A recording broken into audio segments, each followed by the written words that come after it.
Kumusta mga tagahanga ng Golden State Warriors? Balik na naman tayo sa isang eksklusibong video na may pinakabagong balita. Una sa lahat, mag-subscribe sa channel at i-like ang video. Importante yan para manatiling updated ka sa mga balita araw-araw. Walang paligoy-ligoy pa, simulan na natin ang balita. Ang tsismis na nagpapagulo sa buong basketball world ngayon ay nagsimula ng mahina, parang bulong lang sa likod. Pero lumalakas ng lumalakas bawat oras. Dahil ang sinasabi ng mga tao ay si Giannis Antetokounmpo ay nagbigay na ng simbolikong yes sa Golden State Warriors. Hindi pa naman signed contract, hindi pa opisyal na anunsyo, pero yung klaseng green light na nagpapawalang tulog sa mga executives at nagpapasabog ng imahinasyon sa mga fans. Ang kwento ay naramdaman ng Warriors na may bihirang pagkakataon. Kaya itinaya na nila lahat ng chips nila sa mesa, pinataas ang offer nila sa paraang lampas sa pera, hinahawakan na rin ang legacy, culture, at pangako ng basketball environment na idinisenyo para i-maximize ang greatness. Ito ay hindi itinuturing na malamig na transaction, kundi kwento ng destiny, ng timing, ng superstar na posibleng nararamdaman na papalapit na sa dulo ang kanyang kasalukuyang chapter. Sa buong league, sinasabi ng mga insiders na lumalim ang usapan. Nagbago ang tono at biglang nagsimulang maging medyo totoo ang dating imposible. Ang ideya ni Giannis sa system na iyon na gumagalaw ng malaya, napapaligiran ng shooting at intelligence ay yung klaseng iniisip na nagpapahinto sa mga analyst sa kalagitnaan ng pangungusap. Pinaniniwala ang ibinebenta ng Warriors ang isang vision kung saan si Giannis ay hindi lang isa pang star, kundi ang susunod na haligi ng umuunlad na dynasty. At iyon pa lang ay sapat na para manginig ang NBA sa anticipation mula sa pananaw ng Warriors. Ang rumored move na ito ay itinuturing sa loob bilang once-in-a-generation swing. Yung klasing taya na alam mong huhusgahan ka ng history kahit anong mangyari. Ang speculation ay nagsasabi na inayos muli ng front office ang lahat mula sa long-term flexibility hanggang short-term sacrifice. Lahat para maipresenta kay Giannis ang offer na nagsasalita tungkol sa ambisyon kaysa sa comfort. Ang mga taong malapit sa sitwasyon ay naglalarawan ng pitch na nakabase sa basketball purity. Binibigyang diin ang ball movement, defensive versatility, at locker room culture na napatunayan na alam kung paano alagaan ang mga superstars nang hindi sinasakal sila. Pinaniniwala ang naniniwala ang Warriors na sa stage na ito ng career niya, baka hinahanap ni Giannis ang ibang challenge. Isa kung saan shared ang pressure at ipinagdiriwang ang artistry ng laro, gaya ng raw dominance. May usapan din na binigyang diin ng organization kung paano ma-unlock ng unique skill set niya ang bagong dimensions ng kanilang system, ginagawa ang theoretical spacing na devastating reality. Ito ay hindi tungkol sa pagpapalit ng kahit kanino, kundi tungkol sa pag-evolve, sa paghahalo ng mga eras sa isang bagay na bago at hindi mahuhulaan habang kumakalat ang speculation na ito. Sinasabi na hindi mapakali ang mga rival executives dahil ang ideya na makakuha ang Golden State ng isa pang generational force ay parang unfair, halos surreal pero dangerously plausible dahil sa track record ng franchise sa matapang na moves na nagbubunga. Sa panig ni Giannis sa rumor mill, ang narrative na binubulong ay mas emosyonal at komplikado kaysa simpleng gusto umalis o manatili. Sinasabi ng sources na ang supposed yes niya ay hindi rejection ng loyalty, kundi openness sa pakikinig, sa pag-imagine sa sarili sa ibang basketball universe, kung saan mataas ang expectations pero shared. Pinaniniwala ang nag-resonate ang pitch ng Warriors dahil inilagay siya hindi bilang savior, kundi bilang collaborator ang taong makakataas at makakatanggap ng tulong ng sabay. May usapan na matagal nang hinangaan ni Giannis ang style ng Warriors mula sa malayo.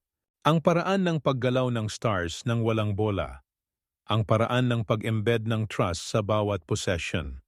Ang admiration na ito kasama ng sense na secure na ang legacy niya pero pwede pa ring i-expand ay nagbigay daw ng fertile ground para lalim ang mga usapan.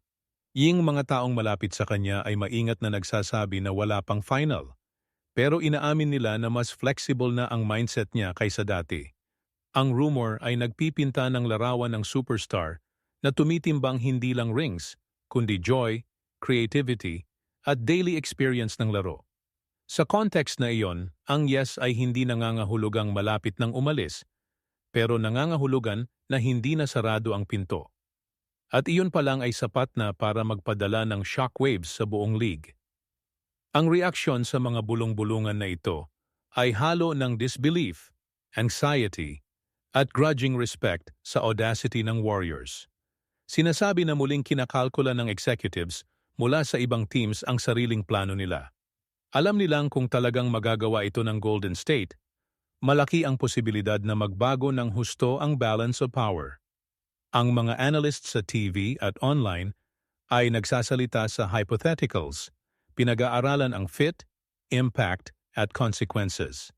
Habang ang fans ay nag-o-oscillate sa pagitan ng excitement at dread, depende sa allegiance nila. Ang league ay umuunlad sa stars, pero umuunlad din sa uncertainty. At ang rumor na ito ay nag-i-inject ng pareho sa malaking dose.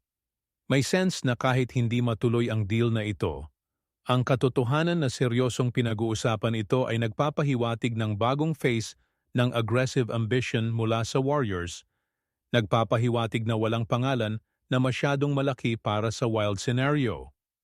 Kung transformative ang potential reward, ang NBA ay league ng copycats at kung magkakaroon ng traction, ang strategy na ito, baka sumunod ang iba sa kasing tapang na pursuits. Sa ngayon naman, lahat ng mata ay nakafocus sa singular possibility na ito. Ang nakakapanabik na vision ni Giannis na nakaiba ang kulay, muling tinutukoy ang rivalries at sinusulat muli ang mga narratives na dating akala mo fixed na. Habang patuloy na lumalaki ang speculation, ang increased offer ng Warriors ay inilalarawan hindi lang competitive kundi creative, layered, na may assurances na lampas sa hardwood. Ang rumor ay nagmumungkahi na binigyang diin nila ang stability, innovation, at front office na willing mag-adapt sa stars kaysa pilitin sila sa rigid molds. Ang approach na ito ay sinasabing nag-strike ng chord. Ipinapakita ang Warriors bilang franchise na nakakaunawa sa needs at aspirations ng modern superstar. Ang ideya ay hindi hihilingin kay Giannis na magdala ng lahat mag-isa, kundi i-amplify ang nasa lugar na, maging bahagi ng collective intelligence na nag-define sa pinakamagagandang taon ng Golden State. Yang mga insiders ay nagpapahiwatig na ang mga usapan ay nag-explore kung paano ma-elevate ng defensive dominance niya ang schemes nila, kung paano mag-thrive ang transition power niya kasama ng elite shooting, at kung paano mag-blend ng seamless ang leadership niya sa established winning culture. Lahat ito ay rumor pa rin, speculation pa rin, pero detalyado ng sapat para maramdaman na tangible, halos rehearsed na. Samantala, nanonood ang league na may halo ng fascination at concern. Alam nilang kahit isang fraction lang nito ang maging totoo, maaaring mag-shift ang competitive landscape sa paraang magre-ripple ng maraming taon. Sa ngayon nananatili ang kwento sa space sa pagitan ng possibility at fantasy. Isang space kung saan pinakabuhay ang NBA. Ang pinaka-intriguing na parte ng buong sitwasyon ay baka kung paano ito nagpapakita ng umuunlad na psychology ng superstars sa laro ngayon. Ang rumor na si Giannis ay nagsabi ng yes, kahit conditional, ay itinuturing na sign na ang legacy ay manasize hindi na lang tungkol sa taribo, sa pananatili o paghabol ng isolated glory. Ito ay tungkol sa pagpili ng environments na align sa personal values, basketball philosophy, at long-term fulfillment. Ang Warriors sa speculative narrative na ito ay kumakatawan sa lugar kung saan systemic ang excellence, kung saan empowered ang stars kaysa isolated. Ang ideyang yun pa lang ay sapat na makahikayat ng attention mula sa sinumang elite player. Habang nagde-debate ang fans at nag-speculate ang commentators, lumalaki ang kwento. Pinapakain ng imagination at ng tunay na precedent ng unlikely moves na nag-reshape sa league. Kahit matapos ang rumor na ito sa confirmation o quiet denial, nakamit na nito ang isang bagay na significant. Naalala nito sa lahat na sa NBA, fragile ang certainty, contagious ang ambition, at kahit ang pinaka-established na truths ay pwedeng tanungin.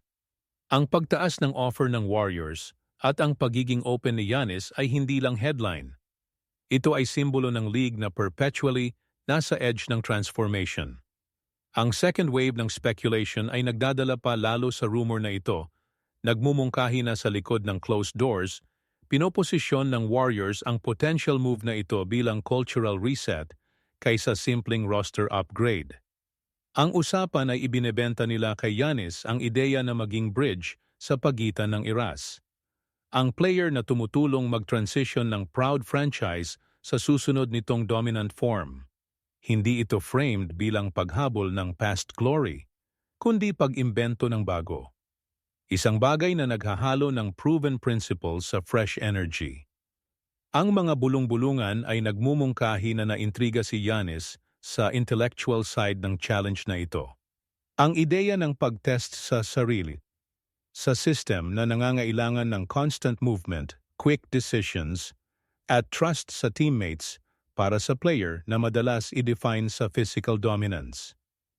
Ito ay kumakatawan sa opportunity na i-expand pa ang narrative ng laro niya.